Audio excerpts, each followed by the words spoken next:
তমলুকের বিজেপি প্রার্থী তথা প্রাক্তন বিচারপতি অভিজিৎ গঙ্গোপাধ্যায়কে আগেই শোকজ নোটিশ পাঠিয়েছিল নির্বাচন কমিশন। মুখ্যমন্ত্রী তথা তৃণমূল নেত্রী মমতা বন্দ্যোপাধ্যায়কে নিয়ে কুরুচিকর মন্তব্যের ঘটনায় এবার আরও কড়া পদক্ষেপ করল কমিশন।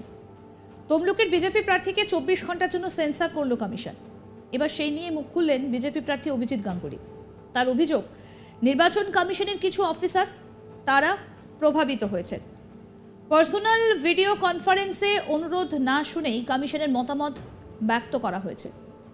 নির্বাচন কমিশনারের অর্ডার তিনি পড়ে দেখেছেন। সেই অর্ডারের ছদ্মবেশে তার মানহানি করা হয়েছে বলে অভিযোগ করেন অভিজিৎ গাঙ্গুলি। তাই ওই অর্ডার রিকনসিডার করার জন্য আবেদন করেছেন নির্বাচন কমিশনের কাছে।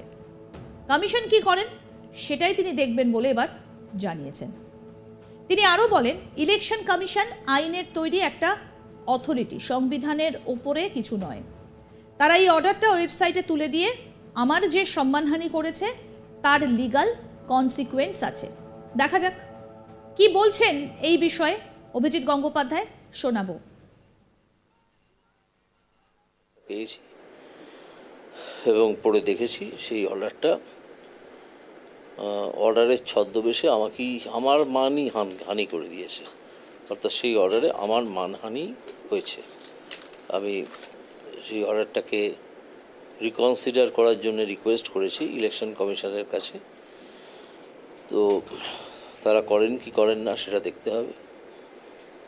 আর এটা আমরা সবাই জানি যে ইলেকশন কমিশন তারাও একটা আইনের তৈরি অথরিটি, আইনের উপরে কিছু নয়, ভারতীয় সংবিধানের ওপরে নয়, রিপ্রেজেন্টেশন অফ পিপল অ্যাক্টের উপরে নয়। ঠিক আছে?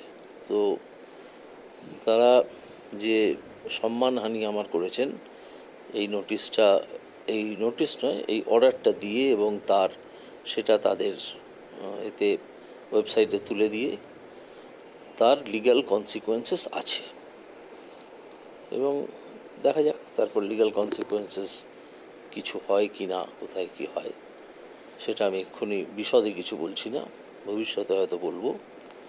কিন্তু এখন যেটা হয়েছে সেটা হচ্ছে যে আমি দেখলাম যে আমার ওপরে একটা আদেশ দেয়া হয়েছে। তো এটা সম্বন্ধে আমার খানিকটা সন্দেহই তৈরি হয়েছে এই কারণে যে যখন আমাকে নোটিশটা দেওয়া হয়েছিল, একটা নোটিশ আগে দেওয়া হয়েছিল, আমি গতকাল তার রিপ্লাই দিয়েছিলাম, আজকে আমি আদেশ পেলাম। সেই নোটিশ যখন দেওয়া হয়েছিল সেই নোটিশেই কতগুলো মন্তব্য করা হয়েছিল আমার মন্তব্য সম্বন্ধে। সেই মন্তব্যগুলো আমাকে না শুনেই কিভাবে করা হলো সেই সম্বন্ধে আমার মনে অত্যন্ত একটা বড় সন্দেহ দেখা দিয়েছিল। যদিও সে সম্বন্ধে আমি তখন কিছু বলিনি, কিন্তু এখন আমাকে বলতেই হবে, যেহেতু এখন এটার প্রতিটা লাইন স্ক্যান হবে বাই ডিফারেন্ট অথরিটিস। আশা করি ওনারা নিজেরাও করবেন এবং অন্যান্য আইন আদালত যারা আছে তারাও করবেন। তো এইটা হবে এবং সেখানে ওই মন্তব্যগুলো আমার মনে হয়েছে আগে থেকেই সিদ্ধান্তটা নেওয়া ছিল। যখনই অভিযোগটা করা হয় তখনই একটা সিদ্ধান্ত খানিকটা নেওয়া ছিল, যে সিদ্ধান্তটা রিফ্লেক্টেড হয়েছিল এই নোটিশে। ঠিক আছে? তো আমরাও তো আমি তো বিচারপতি হিসেবে বা তার আগে আইনজীবী হিসেবে অনেক শোকজ নোটিশ পেয়েছি। তো সেখানে এইভাবে কিছু লেখা কখনো দেখিনি, এরকম থাকে না। এখানে শোকজ এই ঘটেছে, তুমি উত্তর দাও। তো সেখানে কিছু কমেন্ট করা হয়েছিল, কিছু অবজারভেশন করা হয়েছিল, যেটা আমার কাছে খুব তাৎপর্যপূর্ণ বলে মনে হয়েছে। এখানে আমি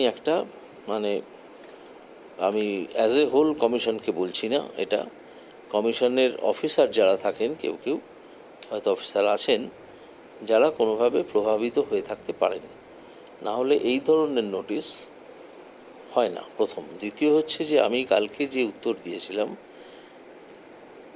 ইলেকশন কমিশনকে, সেই উত্তরে আমি বলেছিলাম যে আমি এখন প্রচার কাজের মধ্যে আছি, ফলে আমি খুব বিশদে লিখতে পারছি না, সংক্ষেপে লিখছি। তাই যদি প্রয়োজন হয় তাহলে একটা সাপ্লিমেন্টারি রিপ্লাই আমি দিতে চাই। আর তৃতীয় বলেছিলাম যে একটা পার্সোনাল হিয়ারিং দেওয়া দরকার। তারা কোনো অপরচুনিটি আমাকে দেননি। একটা পার্সোনাল হিয়ারিং দেওয়াই যেত ওভার ভিডিও কনফারেন্সিং, কালকে যে কোনো সময়, কালকে সারাদিনে বা আজকে সকালেও সেসব তারা কিছু করেননি, তারা সোজা সিদ্ধান্তে এসছেন। আমাদের প্রতিনিধি চন্দন সেনাপতি কি প্রতিবেদন তুলে ধরেছেন এই বিষয়ে শুনবো এবার। আমরা প্রত্যেকেই জানি যে গতকাল জাতীয় নির্বাচন কমিশনারের পক্ষ থেকে তমলুকের বিজেপি প্রার্থী প্রাক্তন বিচারপতি অভিজিৎ গঙ্গোপাধ্যায় সম্পর্কে একটি আদেশনামা ইতিমধ্যেই তার কাছে এসে পৌঁছেছে এবং যে আদেশনামাতে স্পষ্টতই লেখা রয়েছে যে আগামী গতকাল থেকে আজ বিকেল 5টা পর্যন্ত অভিজিৎ গঙ্গোপাধ্যায় তমলুকের বিজেপি প্রার্থী তিনি তার নির্বাচনী প্রচার পর্ব চালাতে পারবেন না। এই নির্দেশিকা জাতীয় নির্বাচন কমিশনের পরে জাতীয় নির্বাচন কমিশনারের কাছ থেকে প্রকাশ হওয়ার পরেই কিন্তু কার্যত ব্যাপক চর্চা শুরু হয়েছে রাজনৈতিক মহলে এবং অভিজিৎ গঙ্গোপাধ্যায় তাকে তার নির্বাচনী কাজকর্ম থেকে বন্ধ রাখার নির্দেশিকা জারি হওয়ার পরেই কিন্তু কার্যত তমলুকের যে রাজনৈতিক মহল সেটা কার্যত বেশ কিছুটা চর্চার বিষয়বস্তু হয়ে দাঁড়িয়েছে। এরপরেই কিন্তু প্রাক্তন বিচারপতি অভিজিৎ গঙ্গোপাধ্যায় তিনি তার বক্তব্য প্রকাশ করেছেন এবং তিনি তার বক্তব্যে স্পষ্টতই নির্বাচন কমিশনারের কিছু অফিসারের বিরুদ্ধে অনেক দূর যাওয়ার ইঙ্গিত দিচ্ছেন এবং তিনি যেটা বলছেন যে তার বিরুদ্ধে জাতীয় নির্বাচন কমিশনারের পক্ষ থেকে যে আদেশ দেওয়া হয়েছে সেই আদেশে বেশ কিছু অংশ নিয়ে ইতিমধ্যে কিন্তু প্রশ্ন তোলা শুরু করেছেন প্রাক্তন বিচারপতি অভিজিৎ গঙ্গোপাধ্যায়।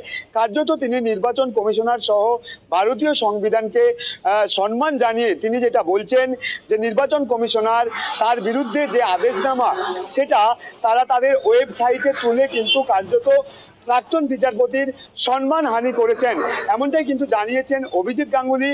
এবং তিনি আরো যেটা বলছেন যে যেহেতু তিনি আমরা প্রত্যেকেই জানি মুখ্যমন্ত্রী মমতা বন্দ্যোপাধ্যায় সম্পর্কে বিরূপ মন্তব্য করে কার্যত জাতীয় নির্বাচন কমিশনারের কাছে তার বিরুদ্ধে তৃণমূল কংগ্রেসের পক্ষ থেকে একটি অভিযোগ দায়ের করা হয়েছিল এবং সেই অভিযোগের ভিত্তিতে অভিজিৎ গঙ্গোপাধ্যায় যেটা বলছেন যে নির্বাচন কমিশনারের পক্ষ থেকে তাকে তার হলফনামা চাওয়া হয়েছিল এবং সেই হলফনামাতে অভিজিৎ গঙ্গোপাধ্যায় লিখেছিলেন যে যেহেতু তিনি নির্বাচনের প্রচারের কাজে ব্যস্ত আছেন সেই জন্য তিনি তার সম্পূর্ণ মতামত ওই যে হলফনামা দিয়েছেন সেই হলফনামাতে উল্লেখ করতে পারেননি।